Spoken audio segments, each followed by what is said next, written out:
Good day. Do you know the sum of these two numbers?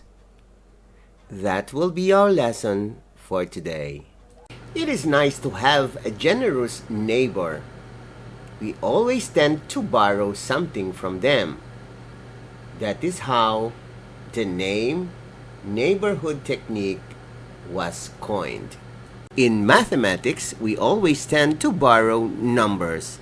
For example, 9 plus 2 is equal to blank. Our first step is to bring down 9. Now we have 9. What is the complement of 9 to make it 10? Yes, 1. And we will borrow from the neighbor. Pagkatapos natang humiram ng isa, ilan ang natira sa neighbor? Of course, 1. Kaya 10 plus 1 is equal to 11. At ito naman ang magpapatunay na 9 plus 2 is equal to 11. How about this? From the neighbor 3, we will borrow 1. At matitira ay 2 na lang. Therefore, the sum is 12. 9 plus 3 is equal to 12. Now let's have other examples.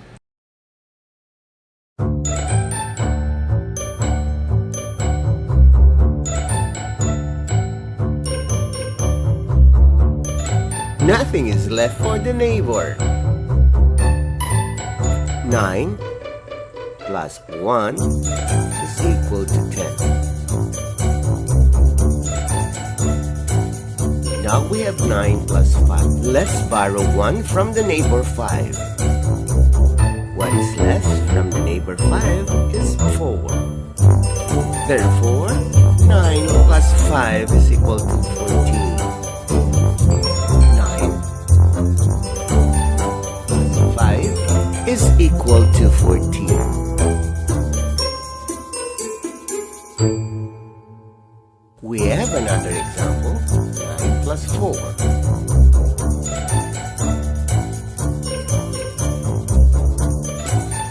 9 plus 4 is equal to 13. 9 plus 4 is equal to 13. Now we have 7 plus 4. We need to borrow 3 from 4. What is left from the neighbor? It's 1. Therefore, the answer is 11. 7 plus 4 is equal to 11. What do we need from the neighbor? Again, it's 3. Therefore, what is left is 4. And the answer is 14. 7 plus 7 is equal to 14.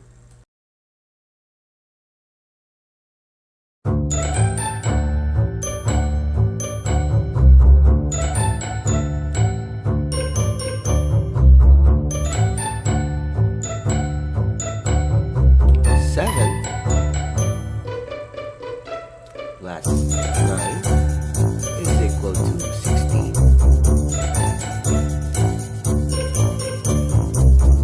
2 needs 8 from the neighbor, and nothing is left from the neighbor. Therefore, 2 plus 8 is equal to 10. 2 plus 8 is equal to 10.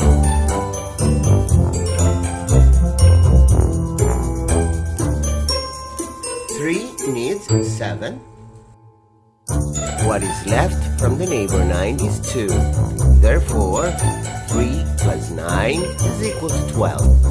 3 plus 9 is equal to 12.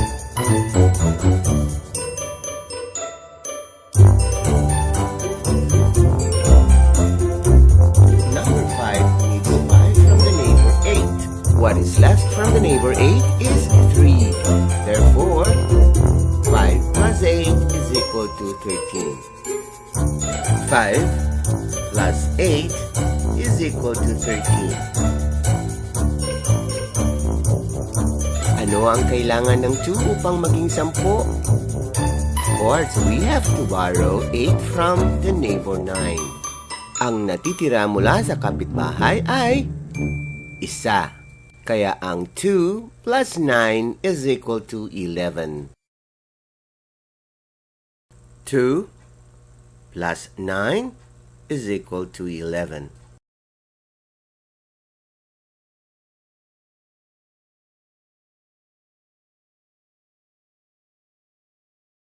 Nine needs 1 from the neighbor 2. What is left is 1. Therefore, 9 plus 2 is equal to 11. 9 plus 2 is equal to 11.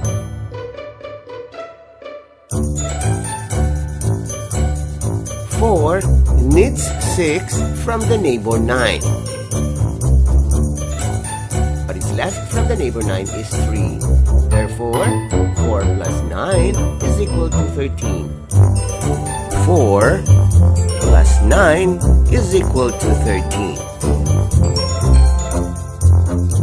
Now we have 10 plus 10. Kailangan pagsamahin na lang nila ang sarili nila to make it 20. 10 plus 10 is equal to 20. 10 plus 10 is equal to 20.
Sa mga magulang na gustong isali ang mga anak upang mas lalo silang magiging mahusay, mangyari po lamang makipag-ugnayan sa mga admin. I-search lang sa Facebook ang IVFC Early Learners Info page. Ito ay isang libreng serbisyo mula sa I Volunteer for Filipino Children.